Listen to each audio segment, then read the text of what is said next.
senior monk who has been practicing Krishna consciousness for a long time. And since the time I've been introduced spirituality, because many of us are coming from scientific background, so many times we have many questions which need scientific explanation. So since day one, I was asked to refer to different explanations given by Chaitanya Charan, and just so that because he is expert at giving in scientific analysis, which actually makes it very much more easier for us to understand the spiritual concepts. So therefore, he's expert at bringing lofty concepts and making it very practical for us. So he's a worldwide traveler. He travels to different places in the United States, in India itself, and also to Australia and many other places. He's a very sought after speaker, and by good fortune we have him here today. So I would kindly beg all of you for your kind attention for next 45 minutes, so that we can actually truly benefit from his talk. Hare Krishna.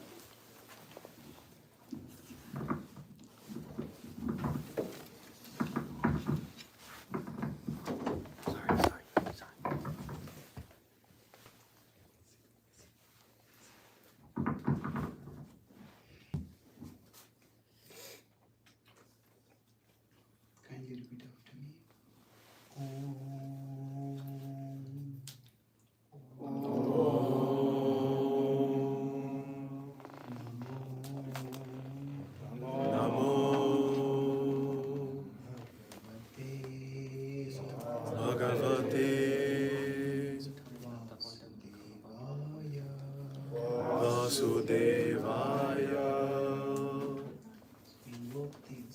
Invocation to the all-pervading divinity that is present within the hearts of each one of us to guide us toward wisdom and love. Once more.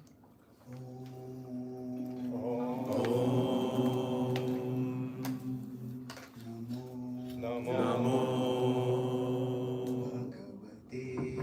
Bhagavate Vasudevaya. Thank you.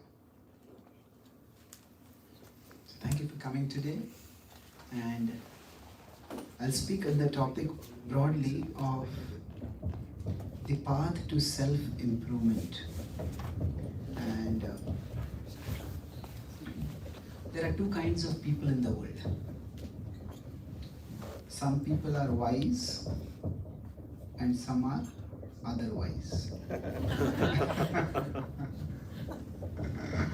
And it's not just that there is two kinds of people in the world. It seems that we ourselves seem to oscillate. Sometimes when we have to give advice to others, at that time we are ourselves surprised at the kind of jewels of wisdom that come from our mouth.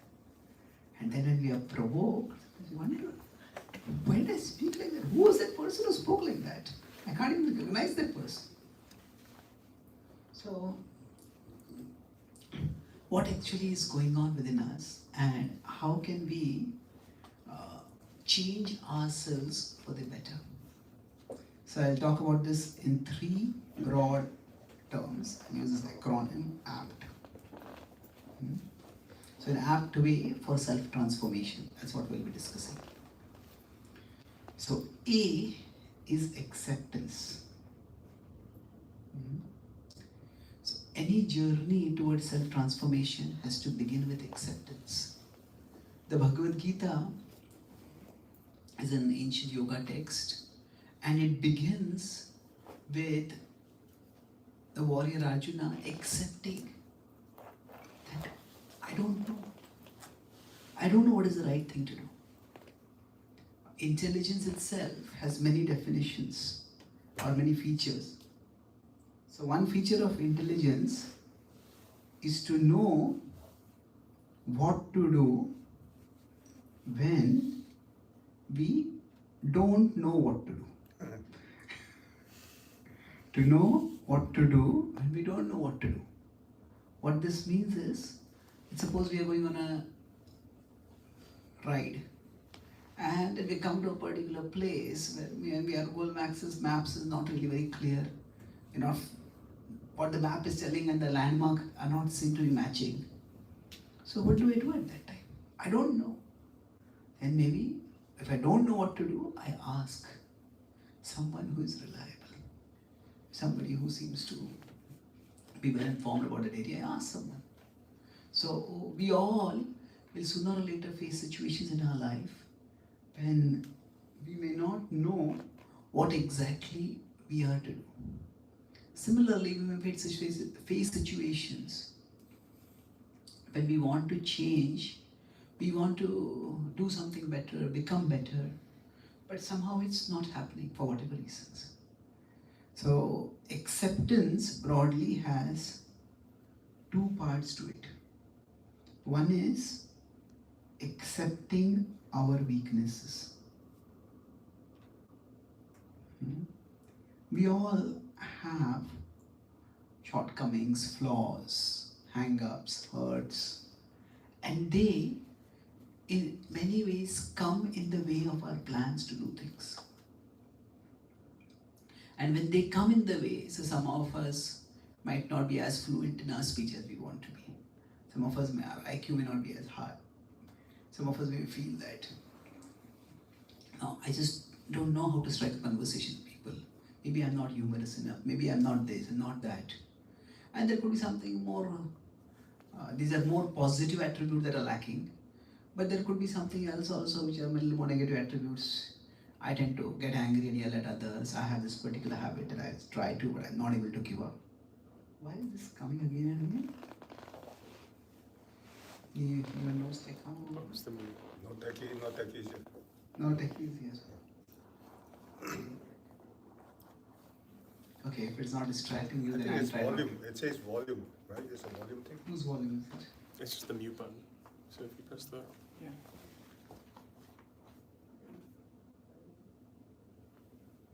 Oh yeah. There you go. Okay. So I was once talking with one person, and he was repeatedly complaining about somebody else in the community. And then after hearing him for some time, I said, with all due respects, it sounds to me, generally when I use the word with all due respects, it means what you're going to say is not very pleasant. It's always going to be offensive. With all due respects, it sounds to me as if you're being jealous of the other person. No, I'm not jealous. So I'm just extremely unhappy that good things are happening to him and they're not happening to me. And then when he spoke that, his mouth went loose. Oh, yeah, that is an essential definition of jealousy. So sometimes we don't recognize, okay, the state we are in. Sometimes when people come to a melting pot like say New York, you can ask, which state are you from? Somebody will say, I'm from California, I am from Texas, I am from Colorado, wherever. So we all geographically, we may be from various states, but psychologically, we often reside in one state. No? It is the state of denial. We often tend to deny the limitations that we have, the weaknesses that we have. And this actually prevents us from improving ourselves. If a wound is not acknowledged, it's not the wound is going to go away, the wound is going to worsen. So sometimes when we're talking about our weaknesses, we may take a moral attitude towards them. Oh, if I have this weakness, if I admit this weakness, then people will think I'm a bad person, or maybe I'll start thinking I'm a bad person. So better don't admit it at all. But instead of taking a moral attitude, we can take more like a clinical or medical attitude toward it. Okay, this is an issue and it needs to be addressed. And it's just like if I have a wound. Now, is having a wound, does having a wound make me a bad person? No, I just have a wound, it needs to be treated. So, to some extent, if we can perceive our shortcomings, our weaknesses objectively, from a clinical perspective, then we realize that denying them is only going to damage us. And this becomes easier when we have a more holistic understanding of ourselves. So the yoga text, the Bhagavad Gita explain that our existence is three level. There's the spirit, there's the mind, and there's the body. Now, our body may have some defects. Some of us may feel I'm too short, I'm too tall, I'm too thin, I'm too fat, I'm too dark, I'm too fair. So nobody is practically perfectly satisfied with how they are physically. So we may have some defects. Even our mind may have some deficiencies. So that means I'm not using deficiency here in the sense of special needs. It's just that we may not be the sharpest person in the room. Our IQ may not be that high, or our social skills may not be what we would like them to be. We all can have certain deficiencies. But if we understand that this is the essence of who I am, then what happens is, that means I am not my deficiencies or my defects. I may have them, but I am not them. It is many times when we define ourselves in a particular negative way, that is when things start becoming very damaging. If we look at the way vocabulary has itself changed, say in life we'll always have ups and downs. We say, I've lost. Sometimes we may lose, we try to do something, it doesn't work. It may be in a project, it may be in a relationship, in a particular endeavor. That's understandably saddening. But there is a particular level of analysis over here. But if you say it's further is I am lost. Not just I have lost, but I am lost. And then if you go further down, I am a loser. Now among these three, which do you think is the most damaging? Yeah, to think I am a loser. That is much more damaging. Yeah, we can have losses in our life. Sometimes we may have certain deficiencies or defects which may make us more vulnerable to losing in particular areas. But that does not make us a loser.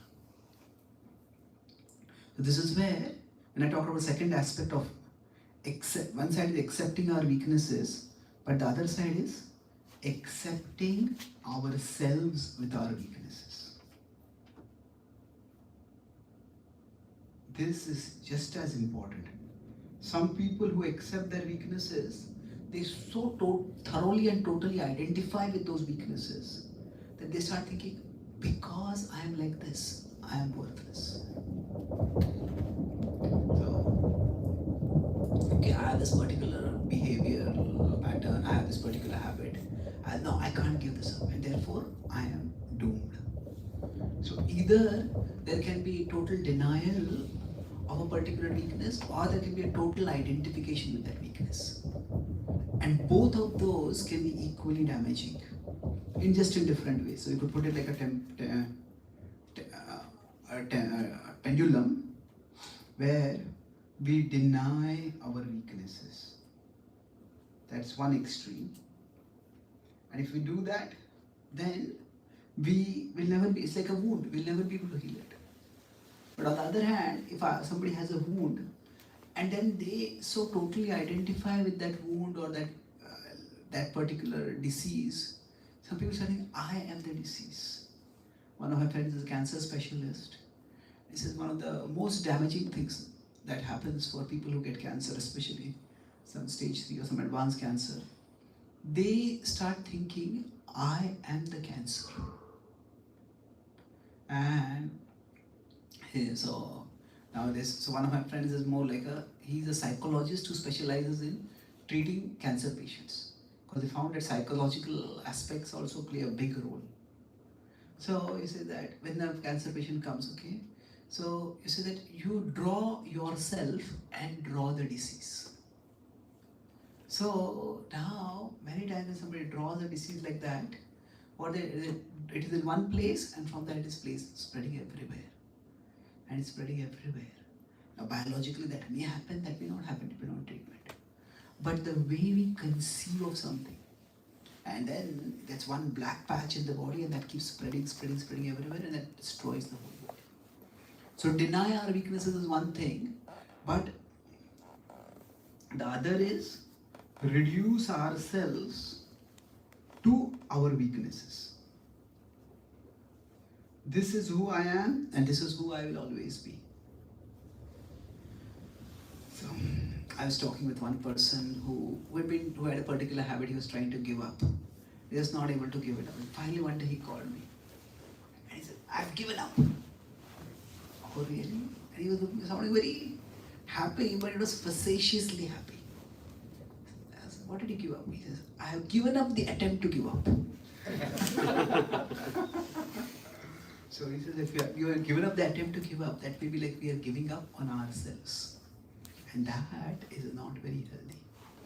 So we can't identify with our weaknesses, we can't deny our weaknesses. That's why I said in between is what? Accept both. Anyone remember the two things? Sorry? Our weaknesses and? Accepting ourselves. Yes. Accepting ourselves with our weaknesses. That no matter whatever the deficiencies in my body, in my mind, but beyond that, I am a spiritual being. I am pure, I am divine, I am indestructible. That understanding is vital for us to have a steady foundation in facing life's challenges. So that's the first part, acceptance. What is the acronym we were discussing? Apt. APT, yes, thank you. So now P is persistence.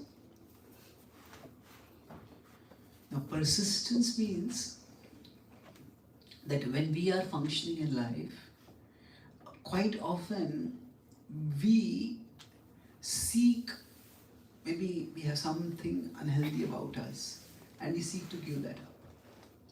And when we are seeking to give that up, we try it once, we try it twice, we try it thrice, and when we find that it's difficult, it's not happening, then we start quitting.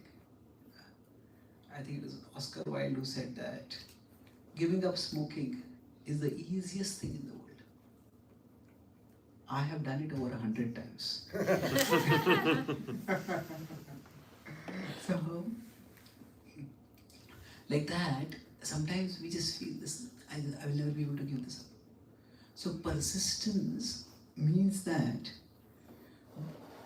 we need to push on, but what do we push on in? That battle has to be fought very strategically.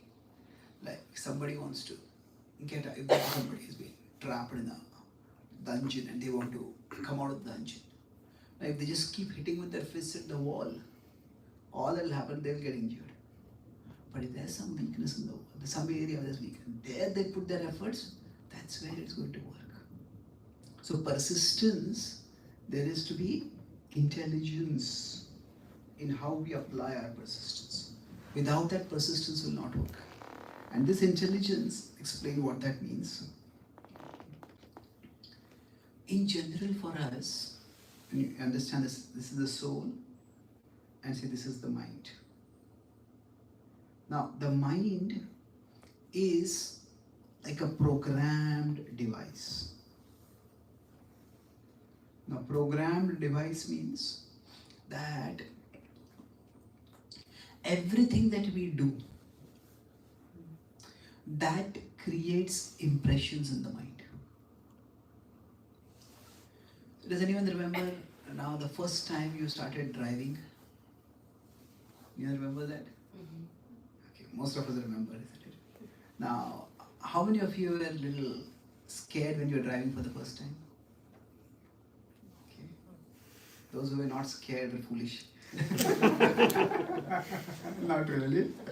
But sometimes some people are just so excited, and the excitement means there's no fear.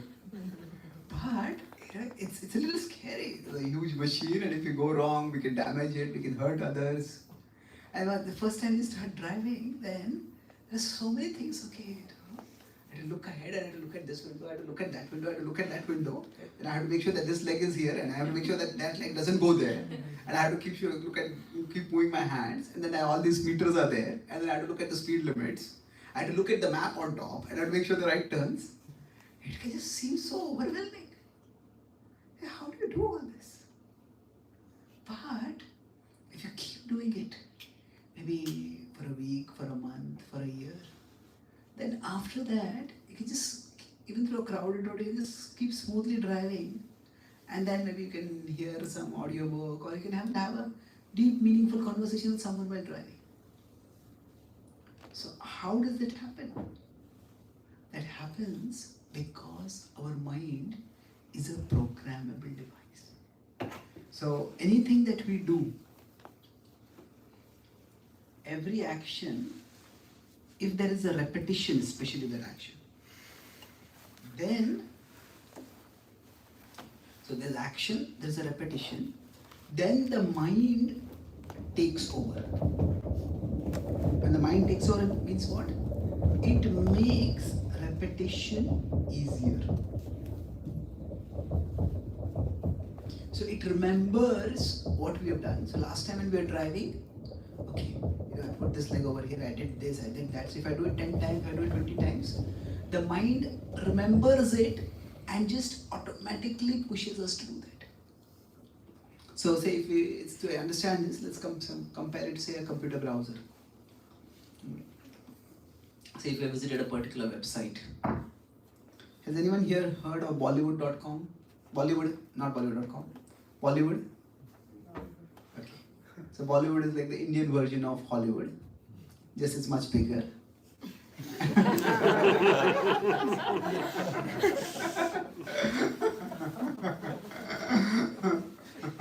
Not in terms of budget, but in terms of the number of movies made, it's much bigger. So suppose somebody has visited a particular website, say Bollywood.com, repeatedly on their phone. Now, after some time, when say as soon as they type B in their browser, what happens? The word comes out. Yeah, Bollywood.com comes as an autocomplete. Now why? The device is simply programmed to make our work easier. So if the device observes that, okay, this is the website you visited again and again, then, okay, I'll make it easier for you. So the mind makes repetition easier.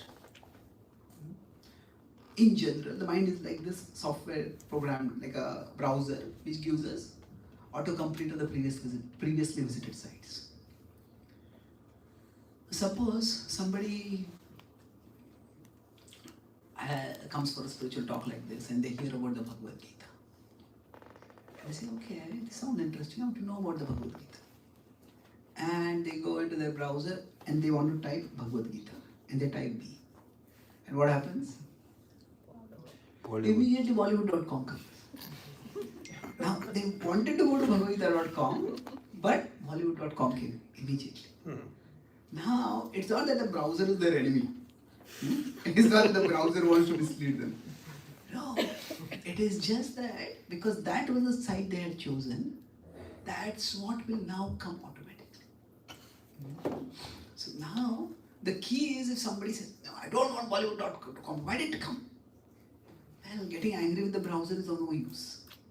Maybe in the browser we can just press Ctrl H and delete and the history will go off.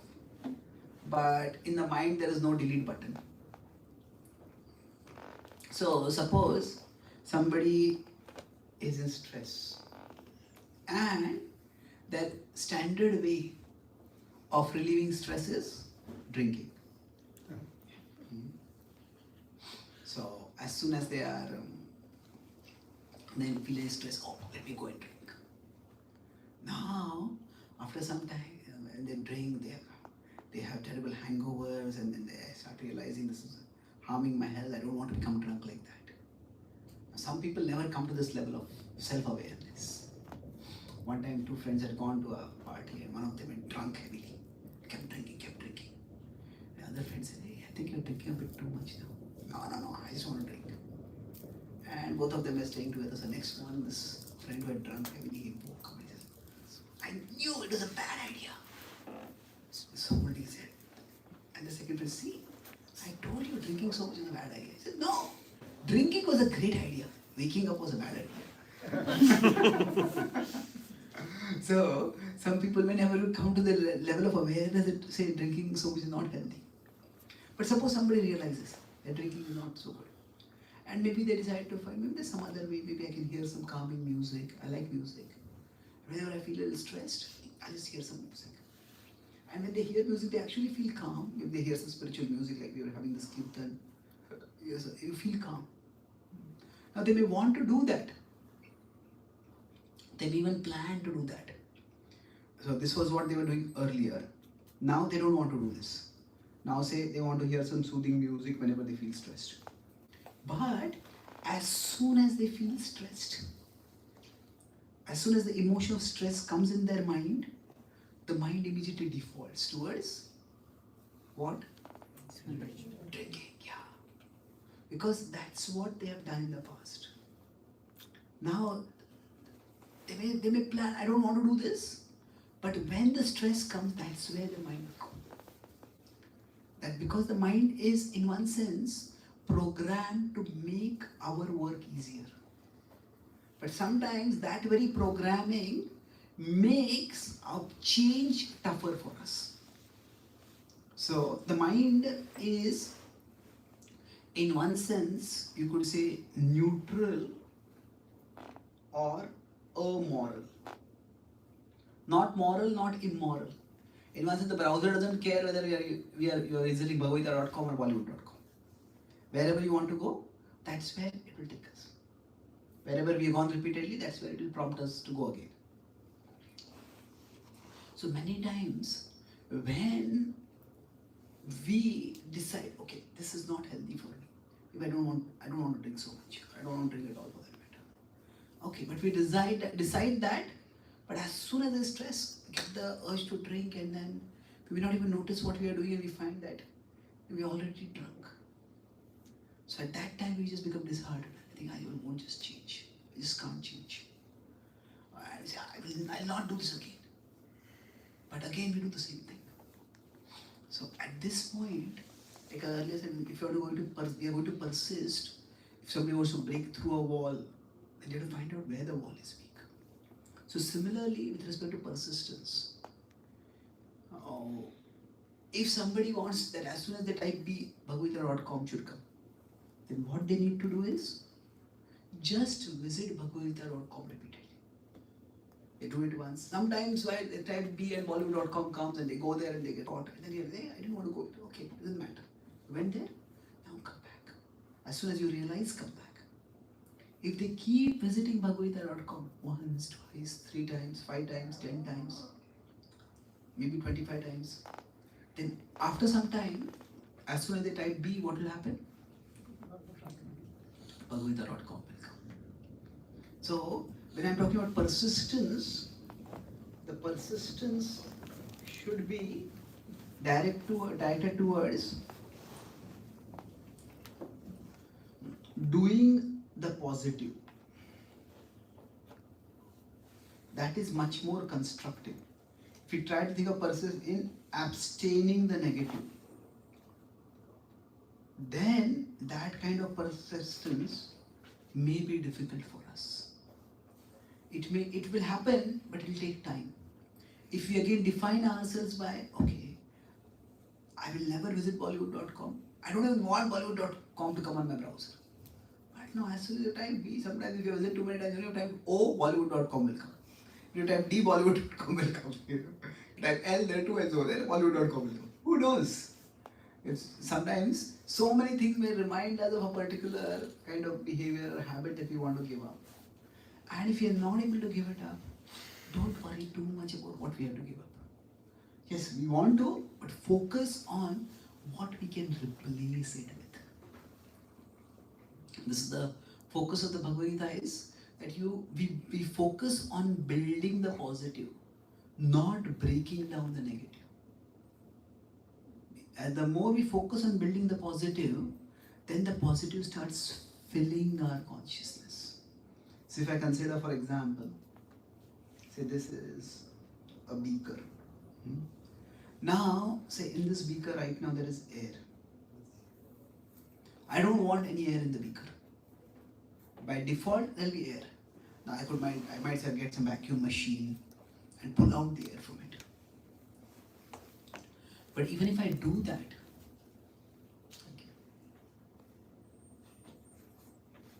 even if I pull it out, even if I pull out all the air from it, and then I create vacuum, but just a little bit of maybe move the machine a little bit here with it, small space is left, immediately air will go inside. So if the focus is on trying to remove the air from the beaker, that is extremely difficult. By default, air is going to go into that. But instead of trying to drive the air out, that is a very difficult proposition.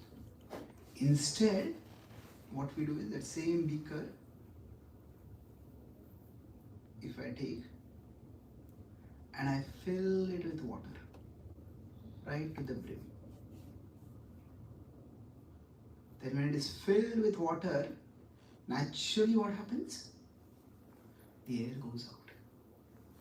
So we focus on filling the beaker rather than emptying the beaker. Emptying the beaker of air instead of that we fill it with something else. Then the air automatically goes out. Similarly, with respect to persistence, the persistence needs to be centered on doing the positive, not on abstaining from the negative. Yeah. But why is it like, I understand, but we're comparing air to negative habits, emotions, thoughts, right? But then, what is it? I understand, like in theory, but what is the reason behind it? What is the reason that we can always add, always focus on the positive things and adding positive things in life, but when we try to, stay away or reject the negative thoughts, it comes back. Like, what is the reason behind it? Like What is the reason that negative thoughts come back? Yeah, like. Okay. Well, there are two things over here. Like I said, that our mind is just an auto-repeat device. So if we have been hurt by someone in the past, then whenever we say we want to be in a relationship, then immediately we'll think, okay, well, this person also hurt me. Those memories will naturally come back. So the mind basically is like a auto-repeat device. The repetition is meant for our benefit. But whether it is benefiting us now or not, that is something which we have to evaluate. Say for example, somebody had gone to the war zone and there they heard a sudden bomb explosion, sudden loud sound, and they look back and their colleague was just walking, comrade was just walking with them. Now, there's just flesh that has exploded everywhere.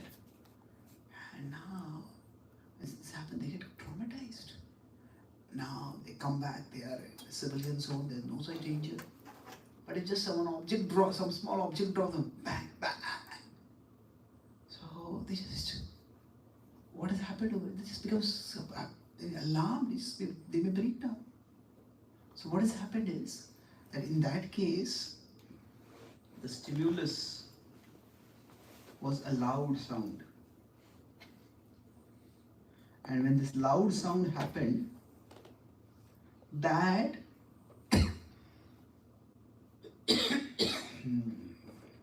at that time was associated, they had an experience of that. That experience was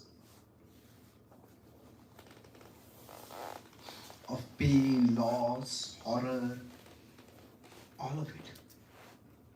So essentially, in one word, you can call it trauma.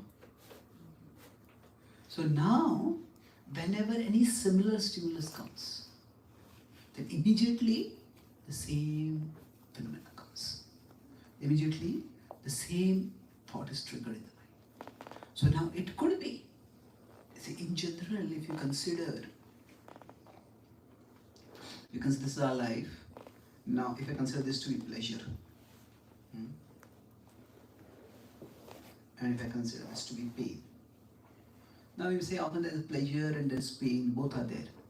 And that is true at one level, but another level you can say that our capacity to experience pleasure is far lesser than our capacity to experience pain.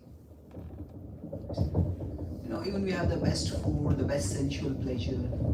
Okay, how much is the pleasure over there?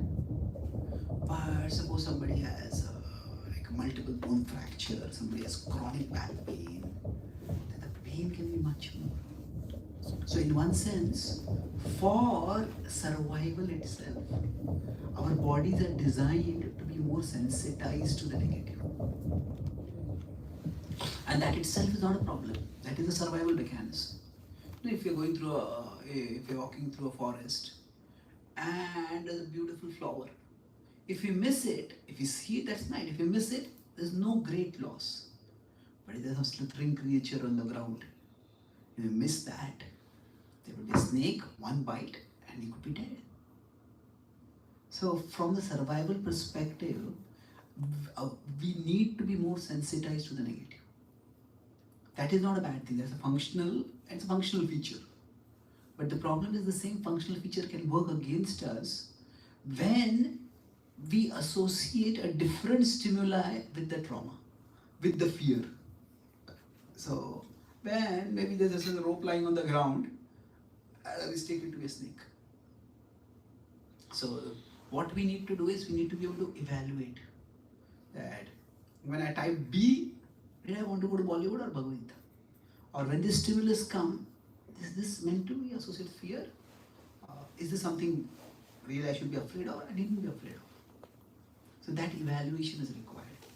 And that evaluation is not so easy to do, at least initially.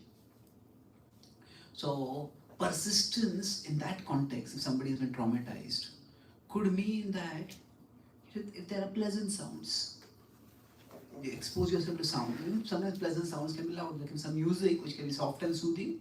Some music can be loud. At the same time, it is electrifying. It is energizing. You expose yourself to some sounds which are not associated with those threats.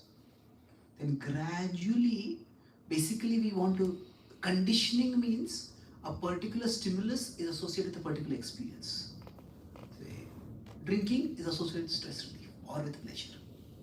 We want to, deconditioning means we break the default link between stimulus and experience. So that is what we need to do. So this link between stimulus and experience, or you could put it,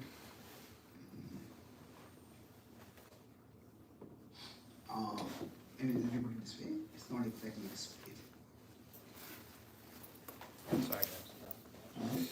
You could call it perception or emotion. How we see it, how we perceive it, how we experience it, what emotion do we have. There's a link between the two of this. And this link is our conditioning. Some conditionings could be good, some could be bad.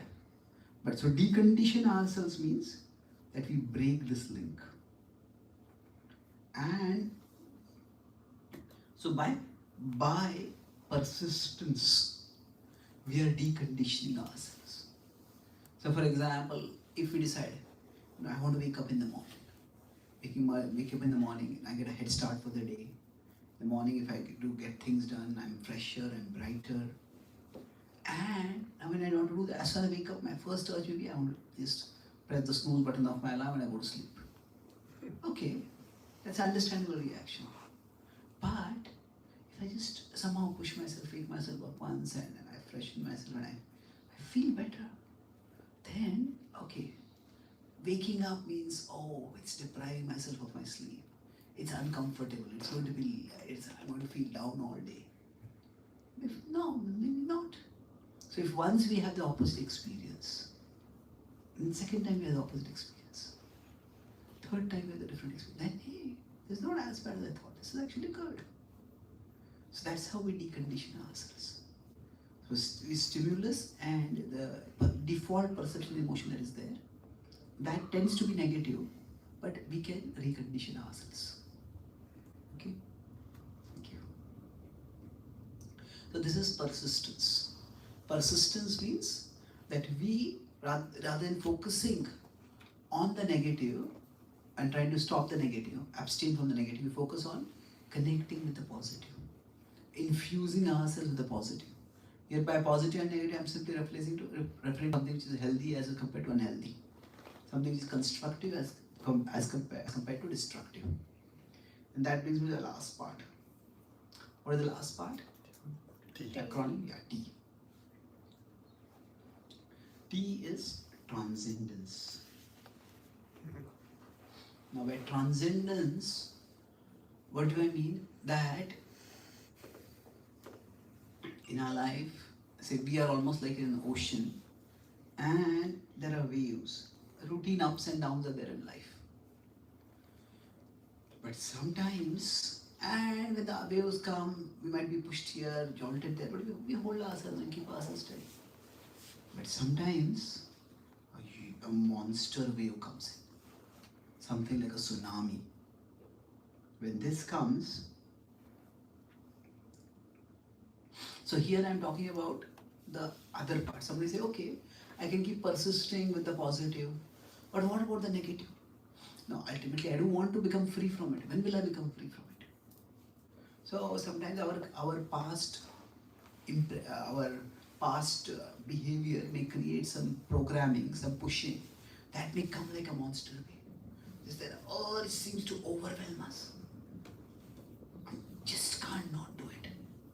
So it is possible. It's like a wave. It's giant wave, and we are powerless against it. However, we don't have to fight to stop the wave. Instead of that, if there were a strong anchor and we just focused on holding on to that anchor, even that is difficult when it's huge wave as it does. But relatively speaking, trying to stop the wave or trying to stop ourselves from being pushed away by the wave, the chances of success in that are relatively lower. The chances of holding on to an anchor, they are much higher. So transcendence means that we turn towards a higher anchor. All of us have certain things which stabilize us, strengthen us. But here, we're talking about the divine anchor. So, when we are doing this mantra chanting, this actually invokes the divinity within us. So that divinity in the Bhakti tradition is known by the name Krishna. And when we try to, in a mood of devotion, meditation, try to hold on through our remembrance, through our prayer, just try to hold on to the divine. Try to hold on to Krishna, then we'll find that our capacity to tolerate, our capacity to withstand the storms of life and the stormy urges that they create within us will substantially increase. And not only that, to conclude with the last point, sometimes we may feel, okay, I may have this anchor, but I can't even hold on to this anchor. Sometimes we may feel, okay, yeah, this Krishna is nice, but sometimes my conditions are so strong that I cannot even practice bhakti. Okay, even then, so this monster wave has come and say it is about to hit us and it's going to hurl us far away. So now when we say, okay, the anchor was there, but I just let go of it. Now what do I do? Well, the wonderful thing about the Krishna anchor is that the anchor exists throughout the ocean. That no matter wherever we go, no matter whatever condition we are in, no matter whatever conditioning we have, the divine is always there within our hearts. That we may be far away from the divine, but the divine is never far away from us. And wherever we are, we can always turn through meditation, through prayer, through mantra chanting, and we'll find that we can reconnect. We can hold on to the anchor. So that is transcendence. This holding on to transcendence can be the ultimate game changer. The more we hold on to this, the more we'll find that we have access to powers that we didn't even know that we had. And we'll find that self-transformation will become much easier. Both persisting in the positive and enduring the negative, tolerating the negative, both will become much easier if we just learn to hold on the anchor of Krishna. And the process for holding on to the anchor of the divine, that process is called Bhakti Yoga. So Bhakti Yoga is not just some nice feeling singing or dancing or some good music or some good food. All that is there definitely. But Bhakti Yoga is actually the process for linking with the divine, the process for learning how to hold on to the anchor of the divine. And with this process, as we become more and more adept, we find that we will be able to change ourselves much faster and keep that change more sustainable for a longer and longer time. I'll summarize. So, I discussed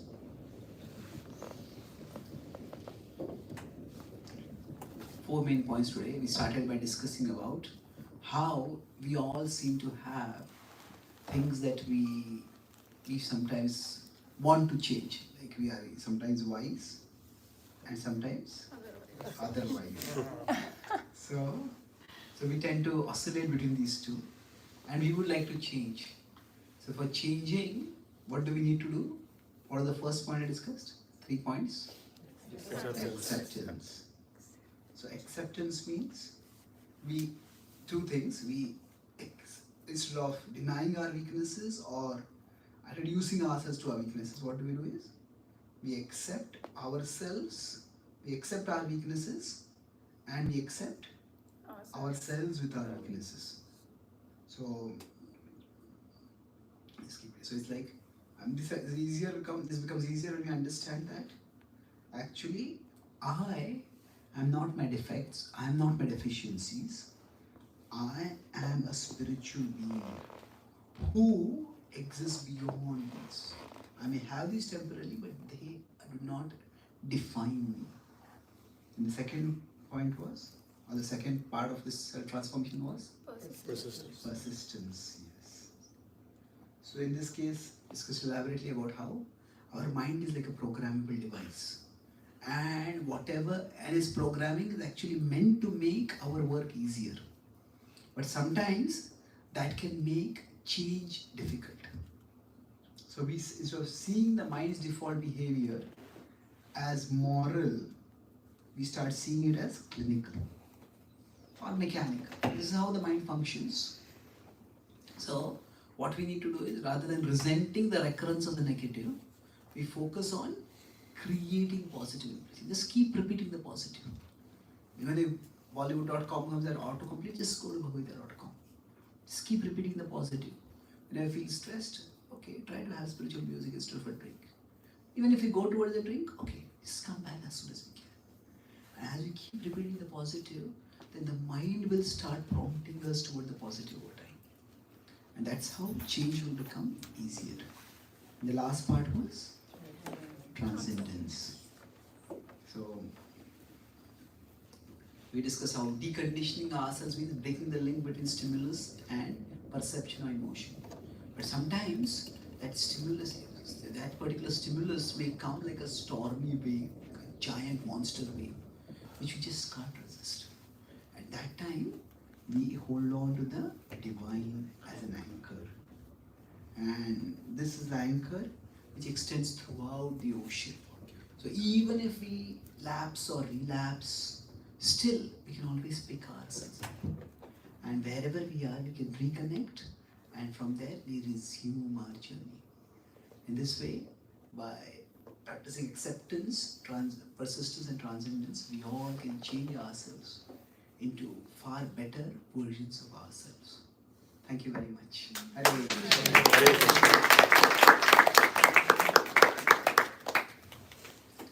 So any questions? Do you have time for questions? Yes. Any questions or comments? Yes, please. Firstly, I can't believe I'm seeing you live. Panjali and I discovered you at COVID time. Countless of YouTubes, and I can't believe I'm seeing you live. And thank you for the Bhagavatam class this morning. I saw via YouTube. And second, I just wanted to say, since you quoted Walt Whitman, you also said, "Be yourself. Everyone else is taken." Oh, okay. Be yourself. Since everyone else is taken, yeah. That's true. It's also true that, who said that? What is that saying? You have to live with yourself lifelong. So try to become like a person you would like to be with lifelong. So on one side we have to accept ourselves, but then we also want to become a better version of ourselves. But that doesn't mean that we have to resent or reject who we are. We start from where we are, we accept ourselves, and then try to elevate ourselves. Thank you. Yes, please. Thank you for the class. This may be a semantic thing, but when you say change the self, the jiva is Satchidananda, so it's unchangeable, right? So what we're really talking about is changing the false ego. Okay, so when we change ourselves, what do we change?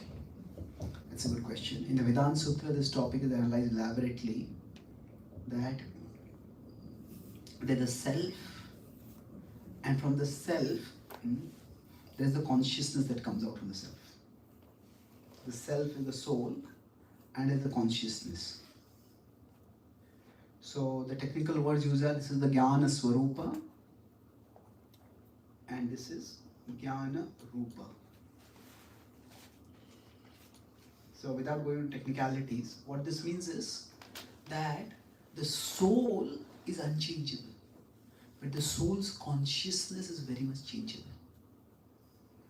So when we say change ourselves, what it means is we change the focus of our consciousness, the default state of our consciousness.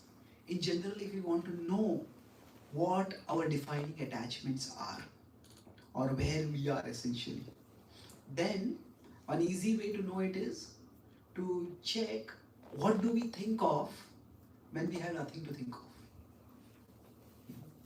Do we think of money? Do we think about sensual pleasure? Do we think about food? Do we think about TV? Do we think about sports? What do we think about? So where do our thoughts default to when we have nothing purposeful to go to, nowhere purposeful to go to? So as we elevate our consciousness, then that means the default position of our consciousness rises. We may think more about service, we may think about contribution, we may think about prayer, we may think about others' welfare, we may think about the divine and service to the divine in various ways. So as our consciousness rises, that means we change ourselves. So for example, an alcoholic person and a sober person. What is the difference between them? Now, physically there might be some difference that a person is healthier. But there are so many people who may be alcoholics and right now their body is still healthy. Isn't it? The defining difference between an alcoholic and sober person is where are their thoughts? The default state of their consciousness has changed. So when we say change ourselves, it refers to change the default level of our consciousness. Another thought. I guess I'm a bit confused. isn't it more of like a forgotten state? Like our consciousness is always essentially focused on Krishna, but we forget. Like it's covered by ignorance, so it always stays pure, but it's covered by ignorance, forgetfulness. Isn't it that consciousness is always covered, is always It's always Krishna, pure. always forgetful? We forget? It's always pure, but it's covered by ignorance. Well, we are going into semantics now. Well, I mean, I think it's important, you know. And I don't mean to, argue. I'm just curious. Okay. So, suppose a person is having a nightmare. Or say a child is watching a horror movie. And the child is completely horrified. Maybe there's a devouring, shape-changing, shape-shifting kind of monster is there. The monster suddenly appears here and devours that person. Suddenly goes there and devours that person. And this child is scared. Now, is there any reason for the child to be scared? Is the child really in danger? Well, you could say the child is actually not in danger. But the child's consciousness is completely caught in that movie and the child is scared. So is that experience real or false? Well, you could say it depends on how you define real or false. In terms of the experience of that child, it's real. In terms of the reality, there might be no danger. But in the experience, it's completely real for that child. So like that, for us, our experience right now of material existence with its various temptations and tribulations is very much real for us. And we start from where our experience is and then rise higher. So that's why at this stage it is often important to recognize, the Gita says that this world is dukkhalaya. This world is a place of distress. Now we could say the soul is pure and the soul experiences no distress, which is true.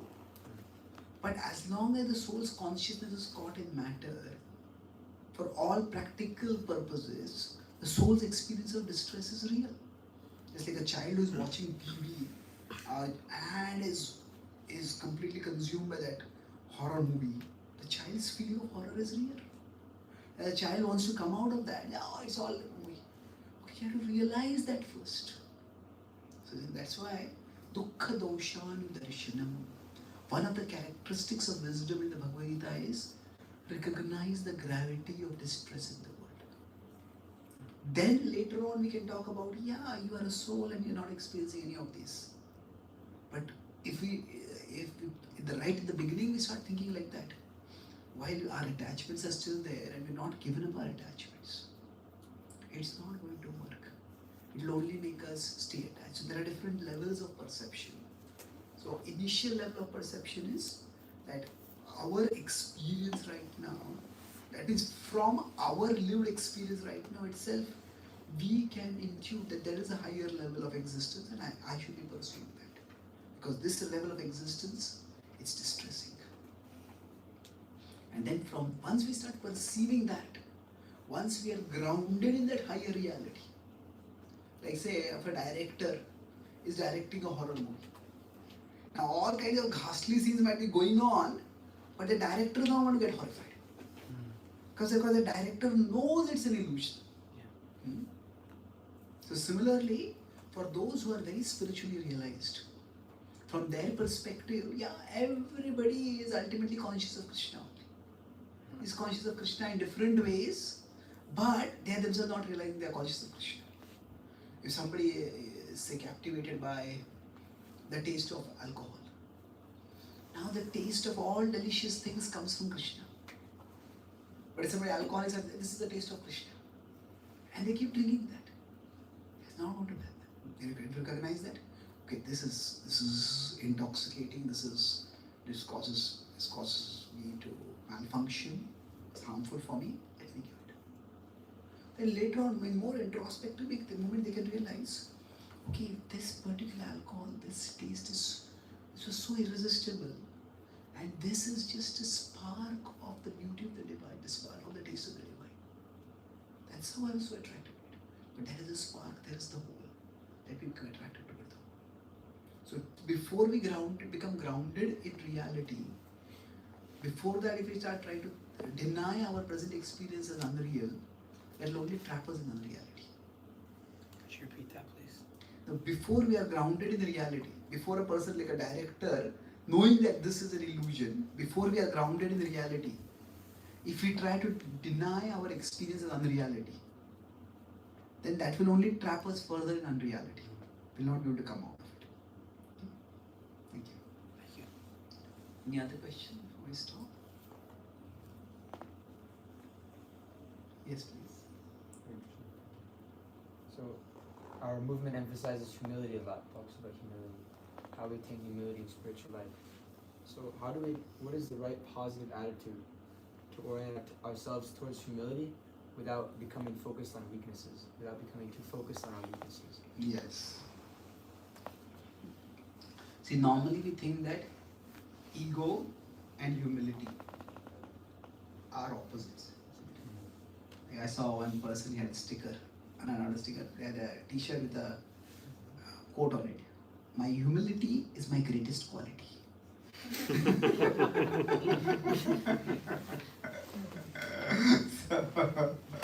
if somebody is bragging about the humility, that's ego, it's not humility, isn't it? So, generally we would think that the opposite of humility is ego. Well, there is truth to it, but there is also something more to it. Or put it as a pendulum, the one side of it is ego, arrogance, pride. The other side of it is insecurity, inferiority. And in between is humility. So ego is I am everything. I can do everything. Insecurity, inferiority is I am nothing. Whereas humility is I am something, I can do some things. I can't do everything, but that doesn't mean I am nothing and I can't do anything. So the whole idea is that we are parts of the divine. Mamai Amsho. So the part means we are something. So in sometimes when we may conflate or equate humility with insecurity or inferiority. And that can be extremely damaging if that happens. Because then we end up becoming our own enemy. Because we are constantly belittling ourselves. The focus of humility is that it is not devaluing ourselves. That is not meant to be the focus of humility. The focus of humility is valuing something bigger than ourselves. That ultimately that bigger reality is Krishna, is the divine. When Srila Prabhupada came to America, he did say that, he said that the fallen insignificant beggar A.C. Gupta also. But when Prabhupada was meeting new people, talking about Krishna, he was not like, I am fallen, I am fallen, I am fallen. No, he was talking about Krishna, about the divine, and telling them about it. That means the whole point of humility is, I am not so important that I have to be thinking about myself constantly. There are bigger and better things to think about. Now I can think about myself constantly by thinking how great I am, how wonderful I am, or I can think about myself constantly by thinking how dreadful I am, how small I am. Well, both are in one sense that they are two sides of the same coin. See, if you say, I said these are like pendulum, if you consider, on one side is ego, the other side of the same coin, if you consider that this is the coin, the other side is insecurity. And in both of these, there is the same coin, the coin of self-centeredness. So I am thinking too much about myself, either how good I am or how bad I am. Well, I am what I am, and I can still be of some service to Krishna. That is humility. Okay. So thank you very much for your thoughtful participation and questions.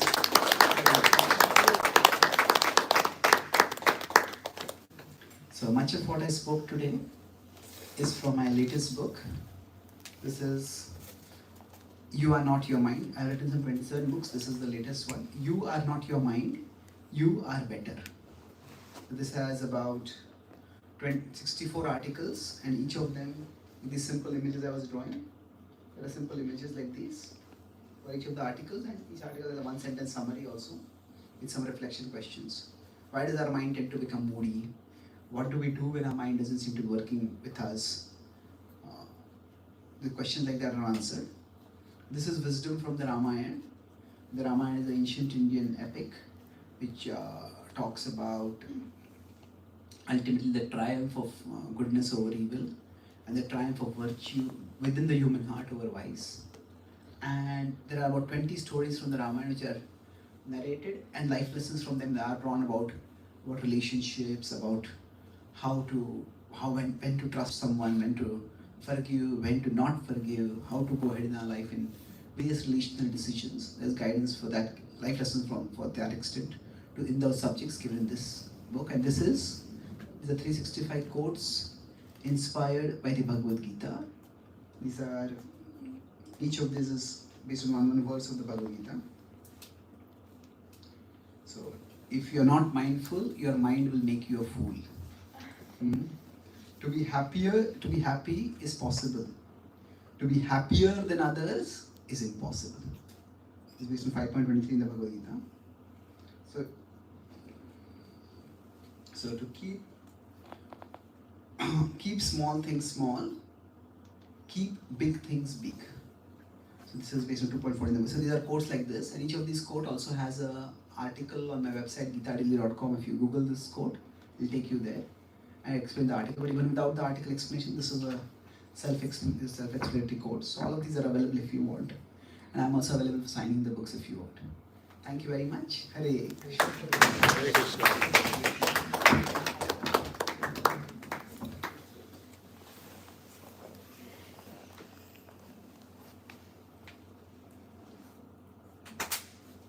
So first we want to thank our amazing guest, Charan, for spending time with us and giving these very profound and at the same time super simple explanations. I would say baby explanations, so everybody can grasp the idea. So now we want to ask you to stay a little longer with us. You can make a little more kirtan. And after that, Chaitanya Charan Prabhu will be here. Whoever wants to come, speak with him, ask him a question, and get from his books. We really recommend them. And then after that, please come for a small vegetarian dinner in our restaurant, and then we can speak more, have a chat. And Mary Rose at the end, she will give a small message from the Bhakti school. So let's make it more kirtan. Do you want to sit down or you want to stand up and just relax with me? What's your desire? Stand up or sit down? Okay, so whoever wants can stand up and whoever wants can stay seated.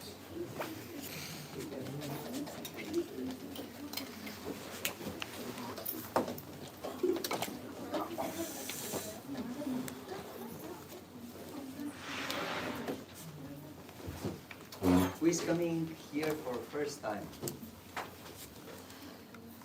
Great. Do you know what means mantra meditation? The chanting when you're meditating, like similarly to affirmations. Yes, repeating the mantra. Right. Exactly. Great, so now we are going to do this for 5-10 minutes. This is our mantra. And these are all the people that are going to repeat the mantra. Are you ready? So we will keep it very, very simple so that everybody can do it. Maybe we can just throw the chairs out. on our way. Also a little time for Charan.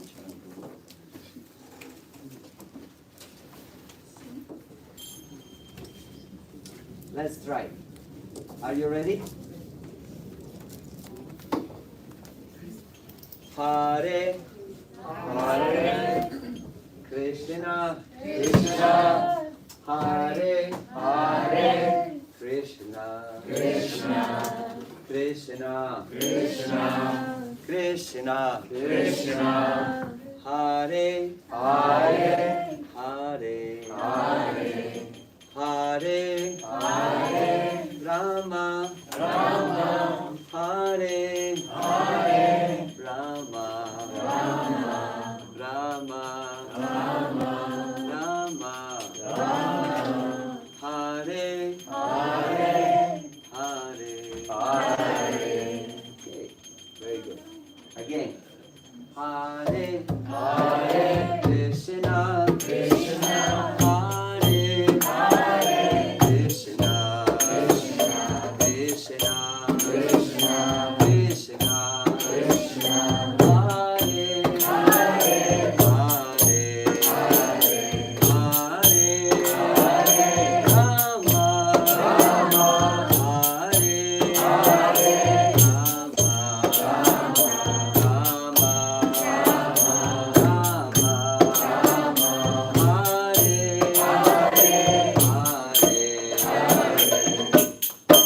Now everybody together. Hare Hare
Our secret mantra. You want to learn our secret mantra? Oh my God, that's great.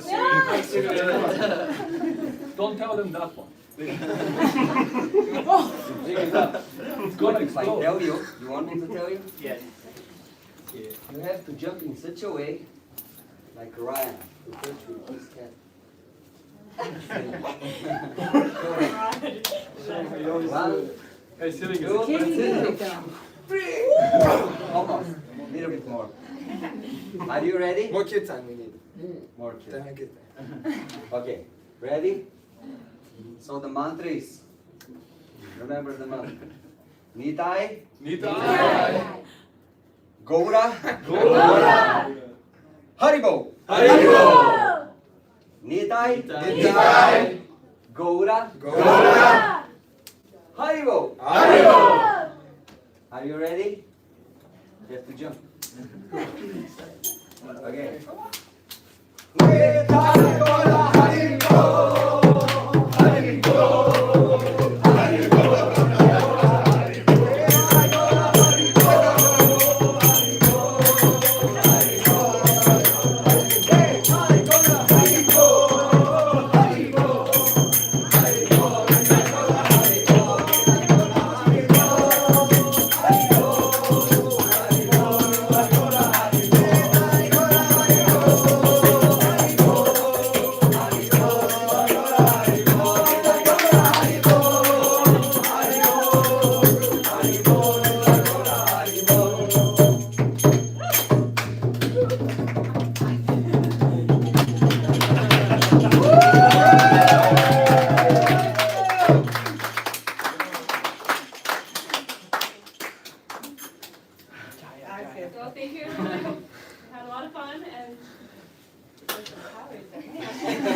that. Thank you all for coming again.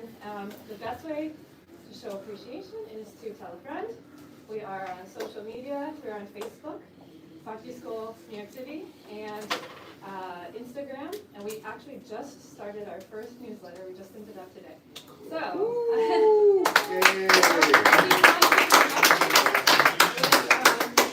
Events that are coming up, or other programs that we have, seminars, workshops, feel free to join. The link is on both our Instagram and our Facebook account, where you can contact us directly. We have an email, a brand new email address actually, bhaktischoolnyc@gmail.com. Or you can come to me directly. If you feel inspired, you can leave a donation, 5 or $1 million, that's what Paul always says, whatever you wish. And yeah, I hope you had a good time, and please join us for some dinner.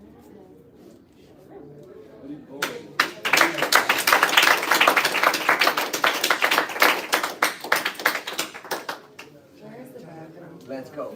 Close by. Yes. If you go through where the other room we're gonna go in, and then it's like. Good to see you too.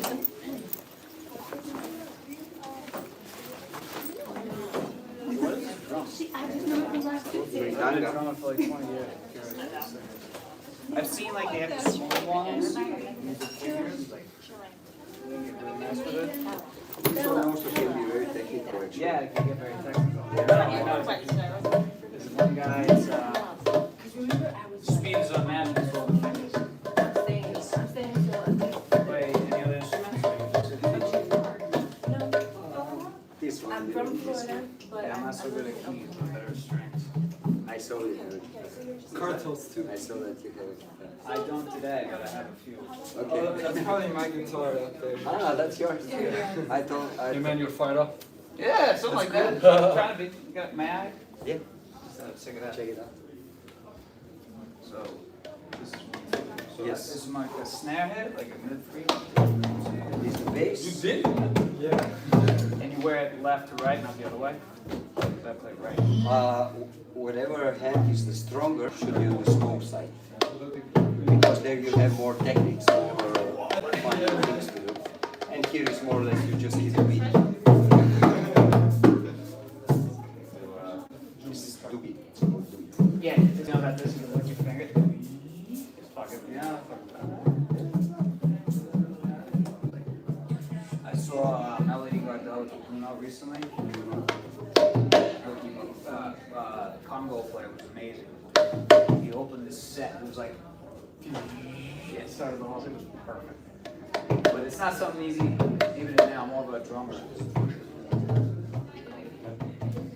So they got different sizes, or? Yeah, this is like a standard one. You have smaller and sometimes you have Because bigger. I've seen the two, we have two hands. It's like these, they're like this style, but very small, like bongos. Like this is two. No, they're like maybe smaller than this, but they're handheld, where you could sit with them. Yeah, there are different kinds. Yes. So like congos and bongos. Is there a name for it, or? This drum is called mridanga.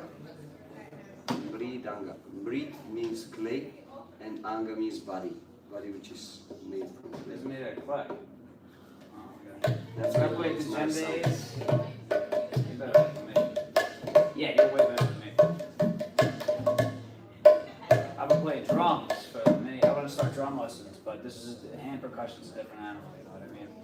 So that's pretty cool, man. My best friend, he's a drummer. Okay, nice. I just got an audition for a big band. I'm like working on it, but it's like I'm in the middle of moving, and it's a bit, you know, it can be like overwhelming. It's like I just booked a studio. I have to play a kid that's not mine. I had my studio where I used to live, so now I'm dealing with like if I got this audition 3 weeks ago, I could have like filmed it in my. I had to like rent it, use equipment that isn't mine.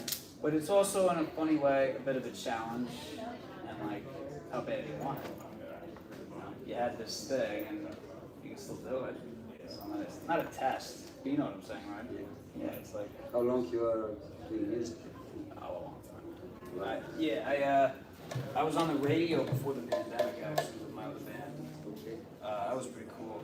But What kind of music? Like rock? that was like alternative rock. But I study jazz. I study a lot of different types of music. I look like a punk rock drummer. But I play everything, man. I think it's all valid. And I'm even interested in this. We have one boys doing classes With this thing? every Saturday 10. Did you charge? Here. I think it's Donation based? yeah, either it's donation But I based or would it's donate like if I came through, yeah.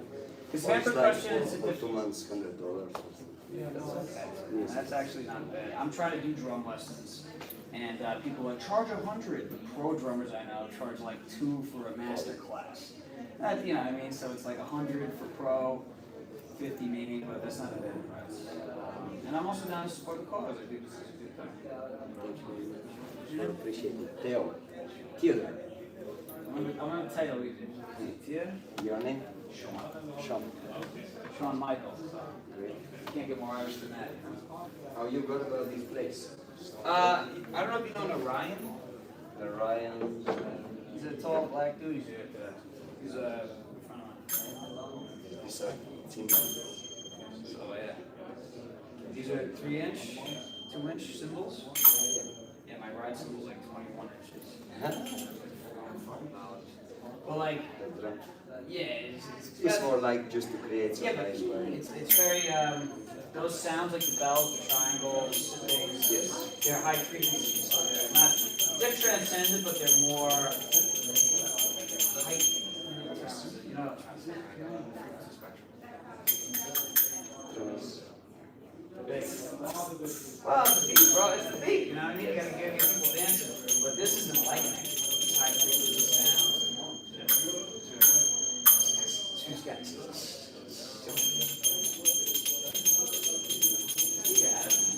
You've had lessons, or? I don't have any lessons, so I just figured it out myself. But I study clinics and stuff. I'm very into, You have a talent, you have music. I'm talent. I don't have much talent. I don't have much talent. I learned by the hard way. Me too. Just with lots But of people call it talent, they're like, if a gift, yeah, I'm like, dude, if you- I mean, no. I should be light years ahead of where I am, you know? Well, the truth is that for some people it's relatively easy. Just by listening, they immediately understand. Oh, this It's is right, like, I'll have like a next part of the thing, you're like, oh, you should play it like this. And I'm like, oh my god, that fits perfect. They have this innate, like, savant type ability. like we were in the Union Square. There was some boy there, quite a good musician. We were just like, actually taking interviews with different people. He said, "You want to just sing for 5 minutes?" I said, "Yeah, sure, why not?" And then he said, "Sing some song, your favorite one." And I just started singing some random song immediately. He got it like for 5 seconds. My father had perfect pitch. 5 seconds, like bam, bam, bam. He had played a timpani in band, and he'd be like, "We're doing B flat." And my dad's like, "I heard you." I already. He's like, "What?" And they would test it, and he had like. So I have a little bit of that, I think. Like I did tune the guitar by ear and stuff, but people like, yeah, my friend, these parts. I was like, genius. He had this ability, and we all have to try to do that. So, however you want to slice it, but it's a funny thing with music. I'm making with some friends. I'm from Bulgaria. Where are you from? Bulgaria. You're from Bulgaria. I'm Hungarian, but I'm American. Okay. Something common, close. A little bit, you know. So we are making some music there. Later I will show in YouTube. You can. I would appreciate that, man. And our singer, a lady, she's professional musician. She's also studying now for how do you call it? The guy who is waving the choir. Conductor. Yeah, conductor. Yes. I know. What does everything Dude, and then you gotta, dude, it's like you have to be able to read everyone else's sheet music. It's crazy. It's like, you know, you don't respect, you think he's waving a wand around. Yeah, so this is what she's doing. You ever watch Seinfeld? Huh? Seinfeld? No. Seinfeld is, Jerry Seinfeld. This episode got Maestro, and he's that guy. But he's like, you must call me Maestro. And they're all like, you have to know what I'm talking about. Yeah. You would laugh. But, my point is that she has this absolute hearing. Like it doesn't matter what, where, she can tell you like The note, immediately. the key, the chord Like structure. the horn of the truck outside, and she knows. So this is. I'm pretty good, but there are people who are like Yeah. crazy with that. And it's good to be, but the other thing you gotta like, it's a gift, but you're also not as normal. So they have other, it's like, it's, I was you know, thinking just trade-offs. long Have this time gift, about but- this. Yeah. I think it's actually not a gift. I think these people, they were working many lifetimes. For such a long time they were dealing with music that now for them it's like But then their ability, you know what I'm trying to say, to function normally in society, whatever you want. We did shows with some people, like various, who's so involved with, but it was like top tier guys. And they were like, not weird, but just give and take with like, you have this gift. genius, And but then, at the but same then time, you can't hang out with the people. It's yeah, a like, little bit they are not part of this world. yeah, it's all Yes, some of them But this is what we, some of them to me, I'll leave it with this, because my sister's an artist, so she could text, whatever. But I always felt like, as audio guy, because I have a degree in engineering and everything with audio and everything, it's like, that's the art you can't see. You have a blank canvas, you can paint literally anything. Speaker, Twitter on a woofer, jazz, hardcore, funk, you know, ambient, anything. Hare Krishna has a chance, like, it all comes out of that same, so to me, a single speaker has always been kind of like the canvas for the art that you can't see. Yep. And one speaker, in the same kind of way. Just that was always my take on that. So you can do whatever you want. It translates the same as anybody else has ever done. It's up to you. Different kind of art, the art you can't see. All right, well, is everything okay? Nice and Yes. cool? Everything's working? That's out of control. Let's go eat some. I'm gonna head aside.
Take it out of your chair to sit down there.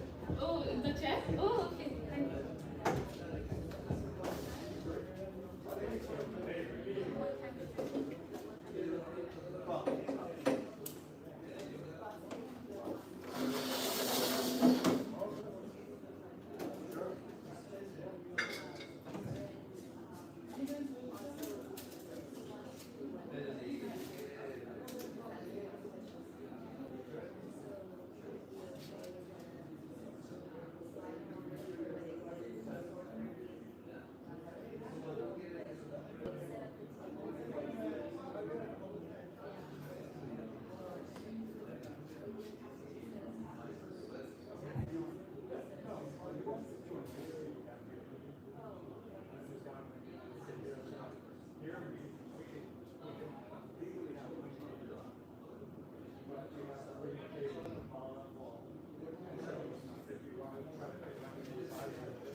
Oh my god.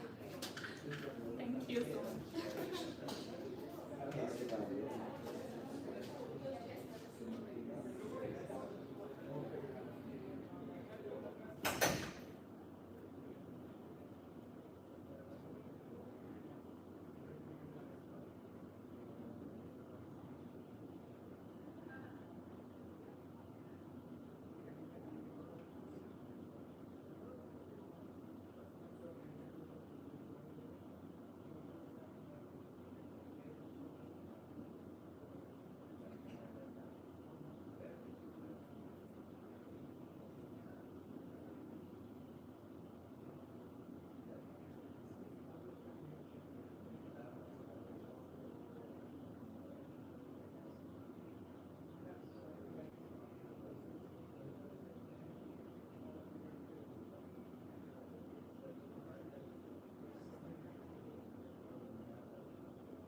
this way?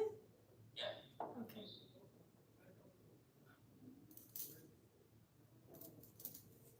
Okay. Wait, I'm just gonna take off my pants because it's too distracting.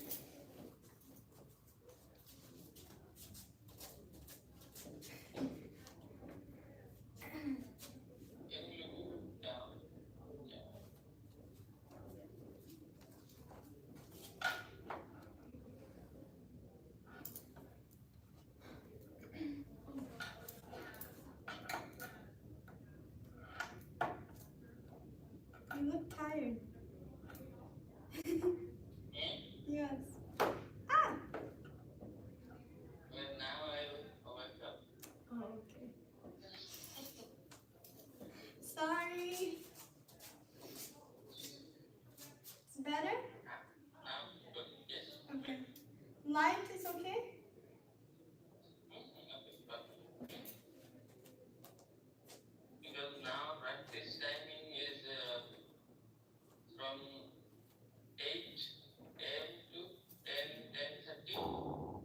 Oh, wow.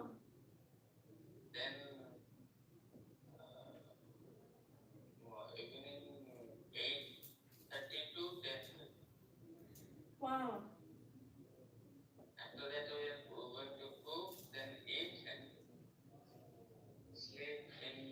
Wow. Oh, Krishna. But it doesn't seem like a practical schedule. For me, it doesn't seem practical. But anyways.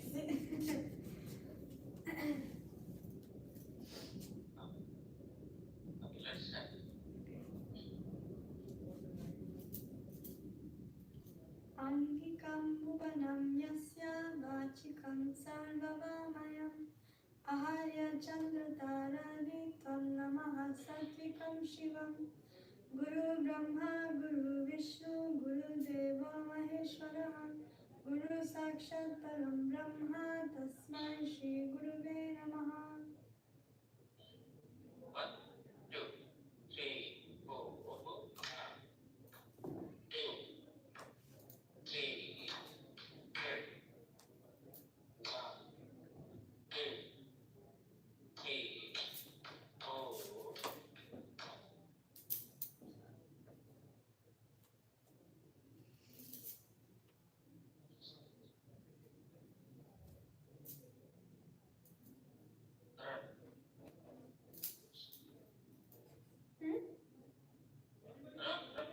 Oh, run.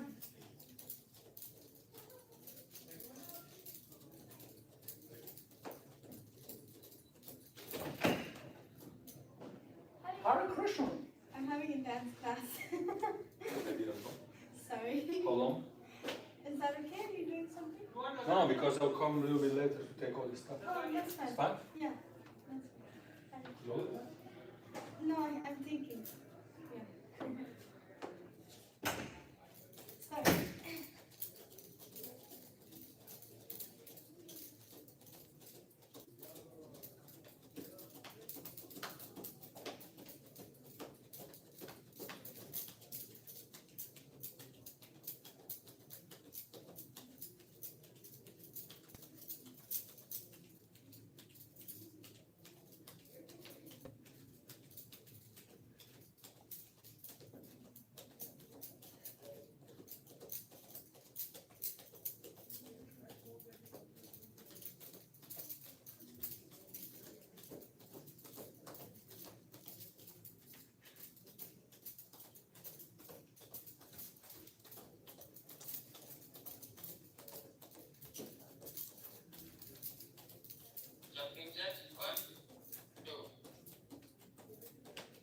So?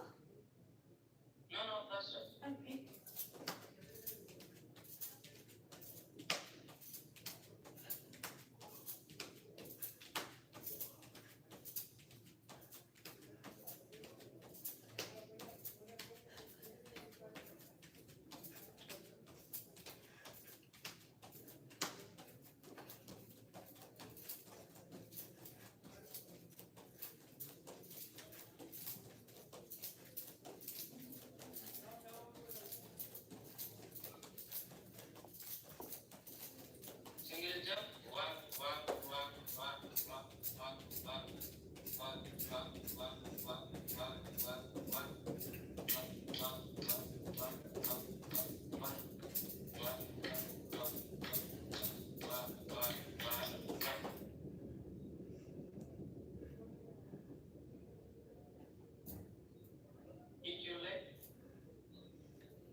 are not open?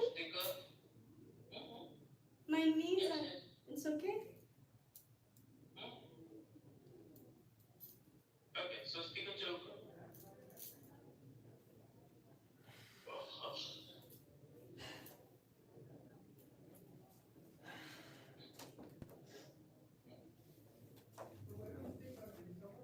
Ready? 1, 2, 3, 4. Okay. Jinak ini. Ini nak ini.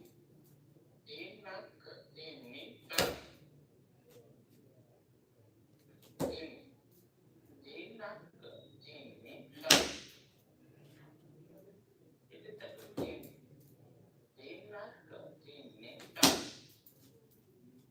Double ini.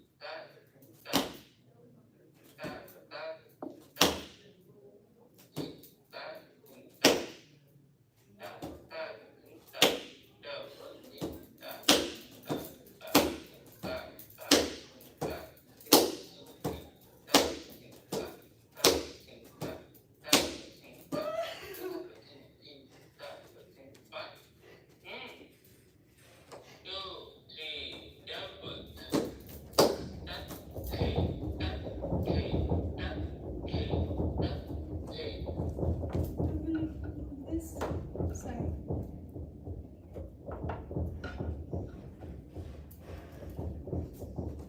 Because the floor is going down on the side.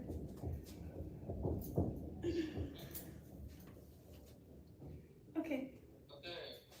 Sorry. Can you little bit forward in camera and down? Okay.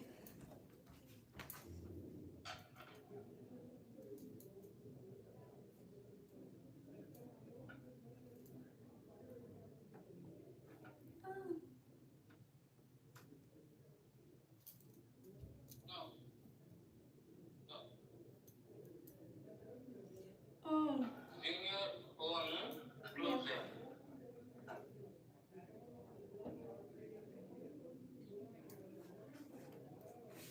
No? Wait. Oh.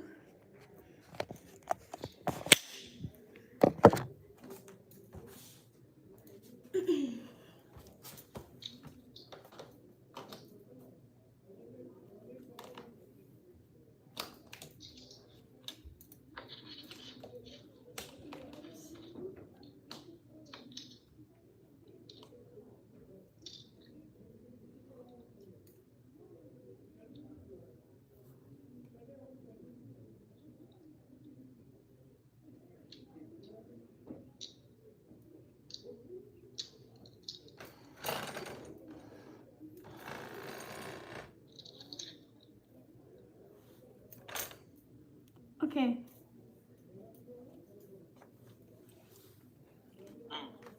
Yes, now.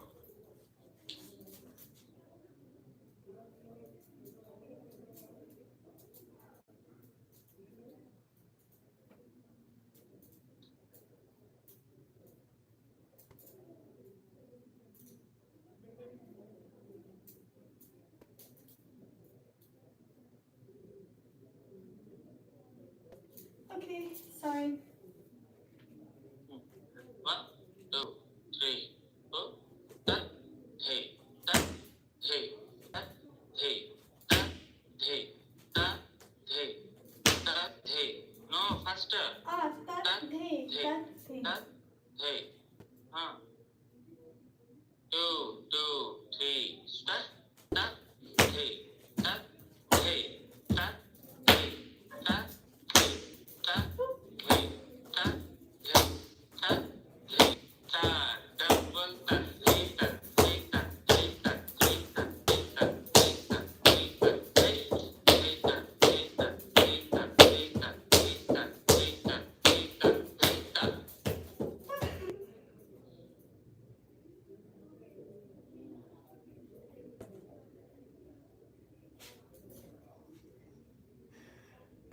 Okay.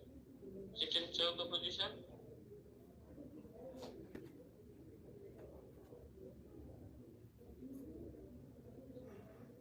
First, stamp your right leg, then lift your, first stamp your left leg, dinakta. Wait. Chakramana. Do you remember Chari? Yes. How many Charis are there? Um. Oh. Why is it dark? My video is dark for you? Oh. Now video is good, but No. uh, Okay. Chinese, they're um 8 or 9?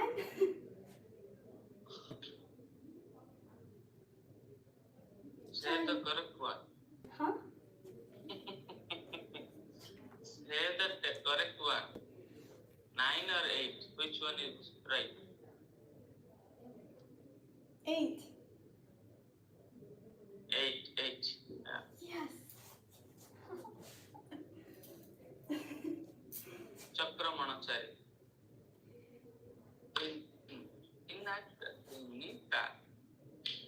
Okay. Chakramana is the spin. Ready? 1. Chicken choke position. Okay. 2,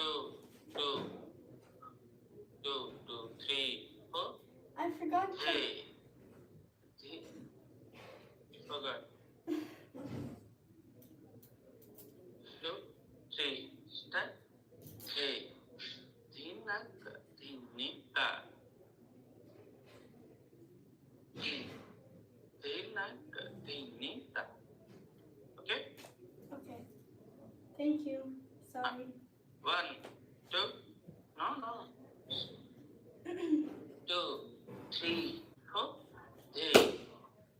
Dinaka. Dinita. Neck. Ititaka. Dinaka. Dinita. Tigridena. Hey. Dinaka. Dinita. Ta. Dinaka. Dinita. Hey. Dinaka. Dinita. Ititaka. Dinaka. Dinita. Hey. Dinaka. Dinita. Dinaka. Dinita. Double. Hey. Dinaka. Dinita. Dinaka. Dinita. Hey. Dinaka. Dinita. Dinaka. Dinita. Hey. Dinaka. Dinita. Dinaka. Dinita. Double. Hey. Dinaka. Dina. Hey. Dinaka. Dina. Hey. Dinaka. Dinita. Dinaka. Dinita. Hey. Dinaka. Dinita. Hey. Dinaka. Dinita. Dinaka. Dinita. Da. Gadigana. Da.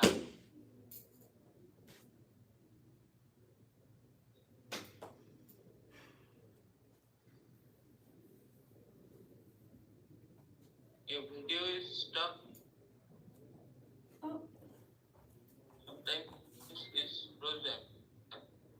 Really?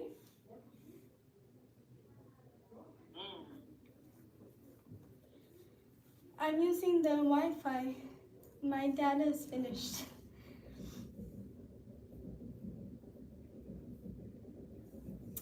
Now it's fine. Now it's good. Okay.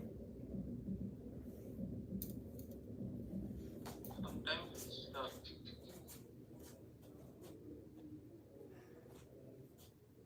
Okay. Chauka number 5 to 10. Yeah? Okay. 8, 5, 1 to 5. Yes. Right? Yes. Yeah. Now 5 to 10. Okay.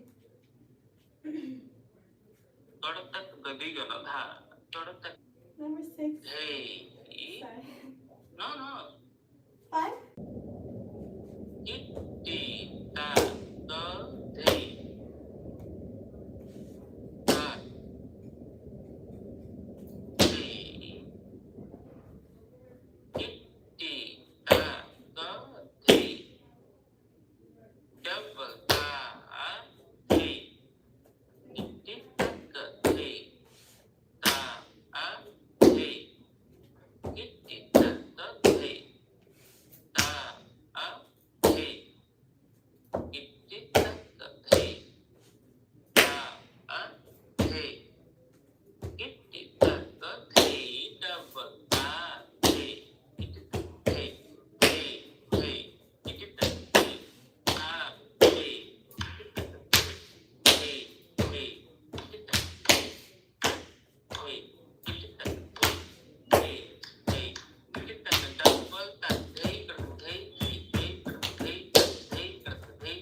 Number 6.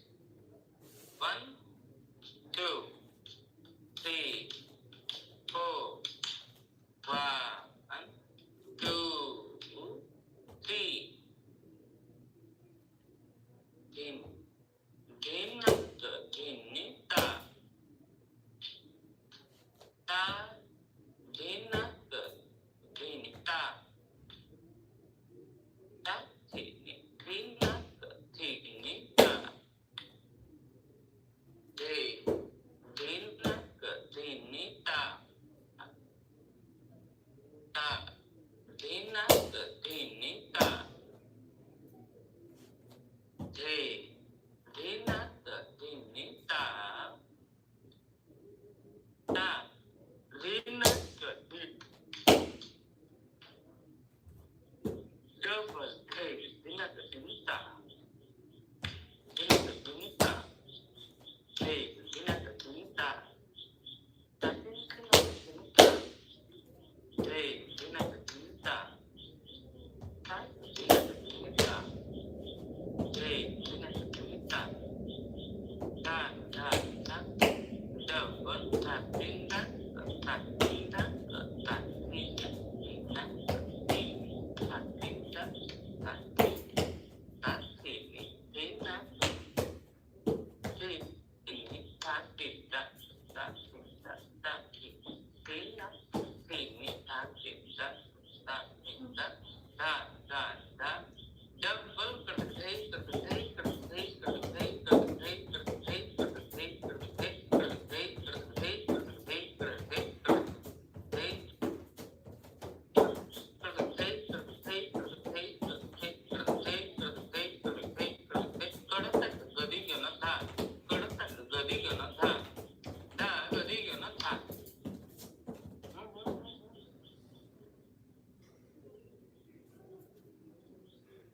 Number 7.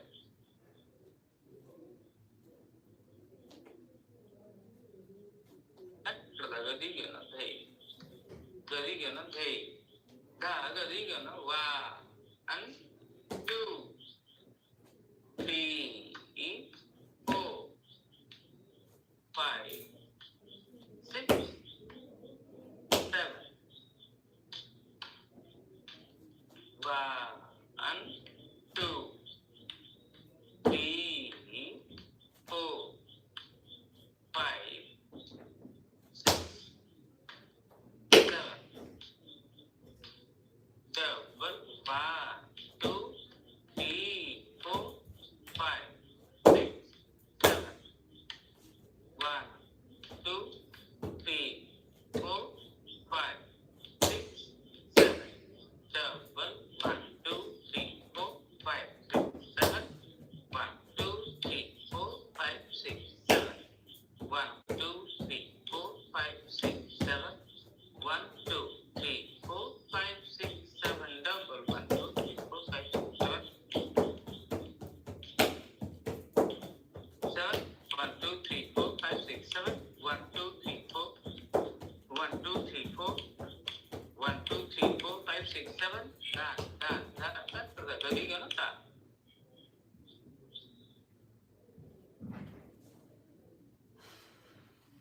8. Gadak gadi gana tha. Gadak gadi gana tha. Da gadi gana ta. Thi na. Ta ta ta. Thi ni ta. Thi na. Ta ta ta. Thi ni ta. Thi na. Ta ta ta.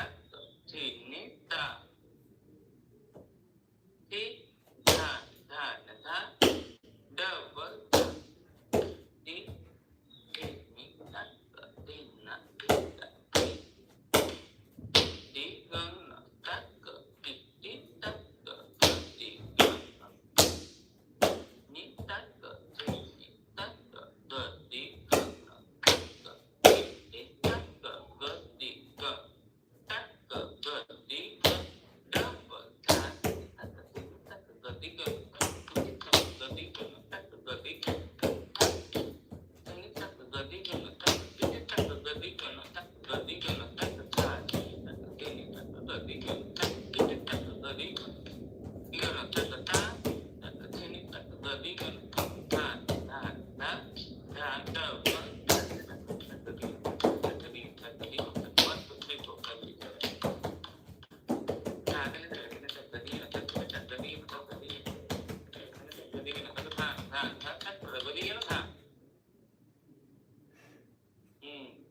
One. Left.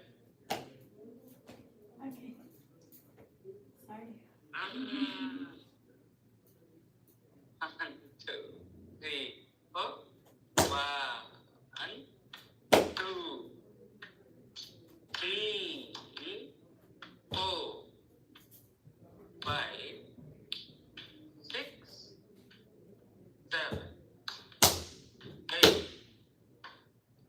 1, 2,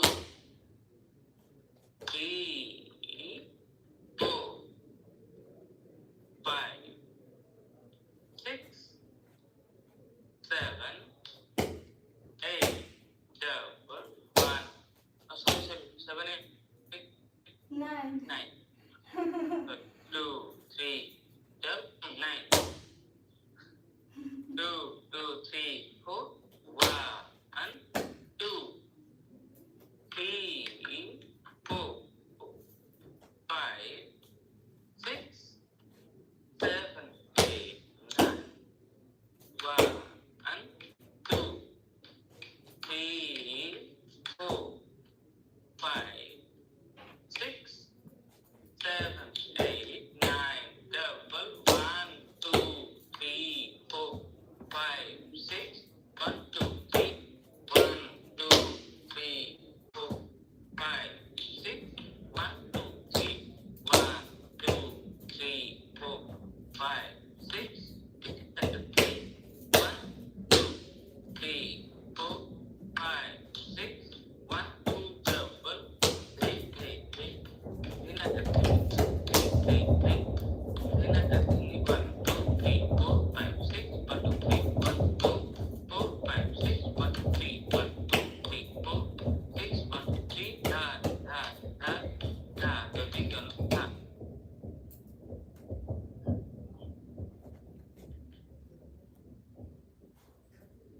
Next, then, gadi gana tha. Gadi gana tha. Gadi gana the. Kita the. Ta. Di. Ta. Kita the. Hey. Kita the. Ta.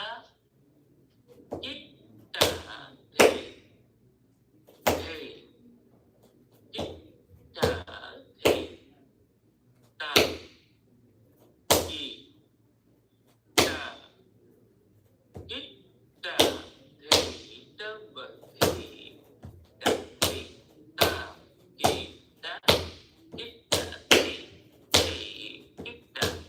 Kita the. Ta. Kita. Kita the. Kita the. Ta. Kita.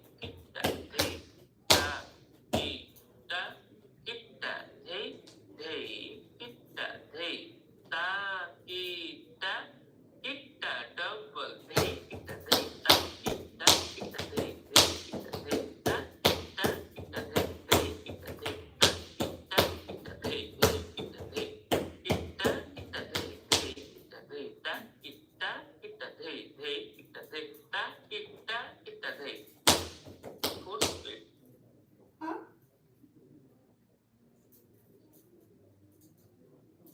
Sorry. Now fourth split. After this, other side down.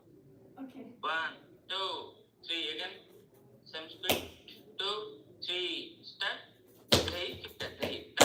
Kita. Kita hey. Kita hey. Ta. Kita hey.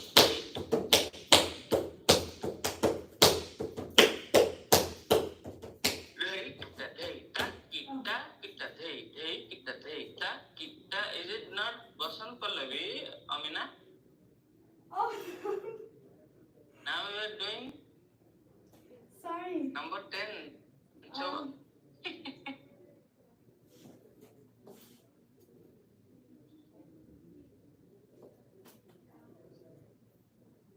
person collect. 1, 2, 3, 4. I forgot. Take it that day. Take it that day. Take it that day. Take it that day. Take it that day. Ta không ta là ra tiếng Anh thì.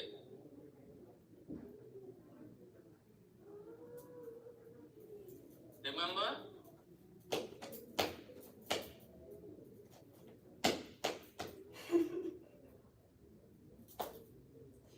No.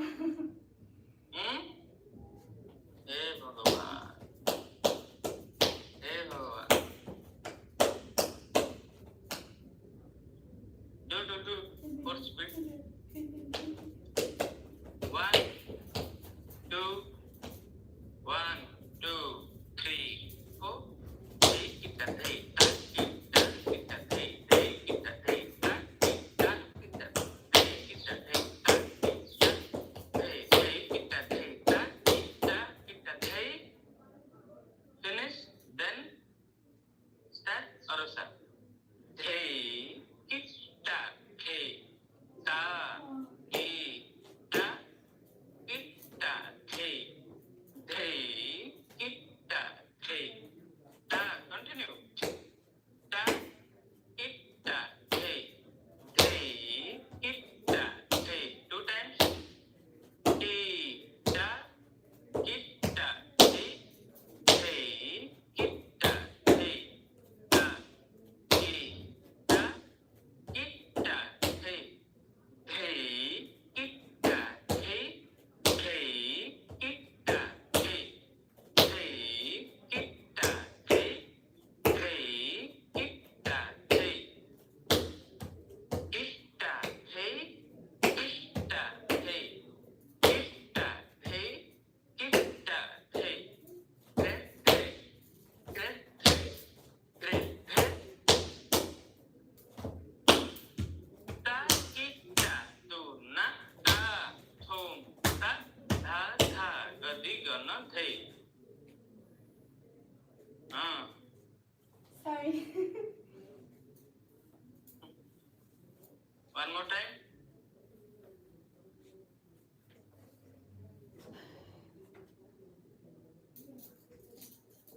1, 2, 3, 4. Hey, itta, hey. Hey, itta, hey. Hey, itta, hey. Hey, itta, hey. Itta, hey. Itta, hey. Itta, hey. Itta, hey. Ta, itta, tu, na, ta, thum, ta, tha, gadi gana thay. Okay. 1 minute water break, then Jai Gaurav. Okay. Okay.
let's start. Okay.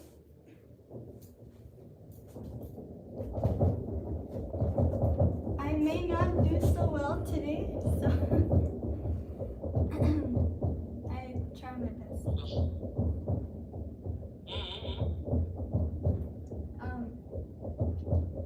I don't know if my body can handle today so much, so I'll try my best. Okay. My second day.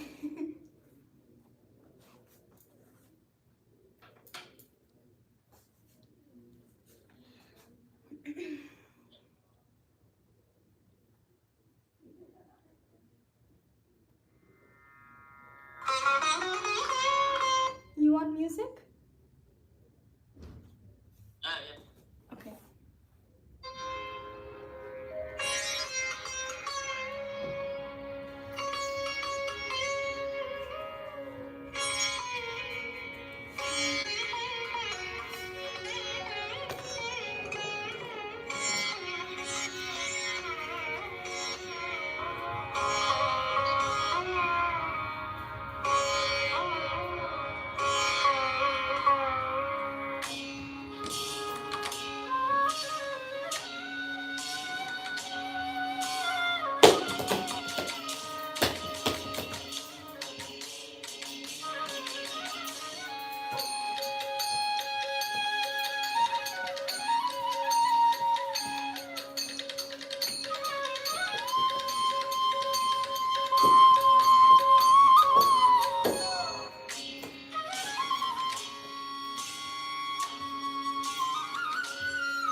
more time from Nilachale.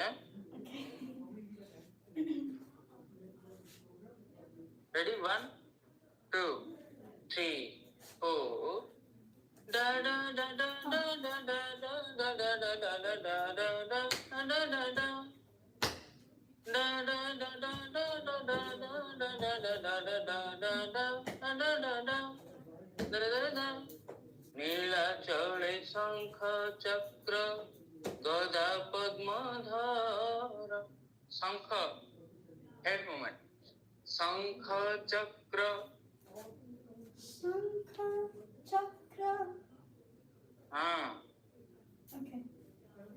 1, 2, 3, 4 নীলাচলে Shankha Chakra Gada পদ্মধর নীলাচলে Shankha Chakra Nilachale Shankar. Left hand is dolahasta or relax hand? Which one? Dolahasta. Huh? Dolahasta. 1, 2, 3, 4 নীলাচলে Shankha Chakra Gada পদ্মধর নীলাচলে Shankha Chakra. I mean, there is only নীলাচলে, only 2 waves. Nilachale. নীলাচলে, yes. Okay. নীলাচলে Shankha Chakra. Okay. 1, 2, 3, 4 নীলাচলে. Shankar. Okay. One more time. The Thank you. camera is still live. It's still there. Yes. Oh no. I'm so sorry. I didn't know. Yeah. Is it okay if I use this?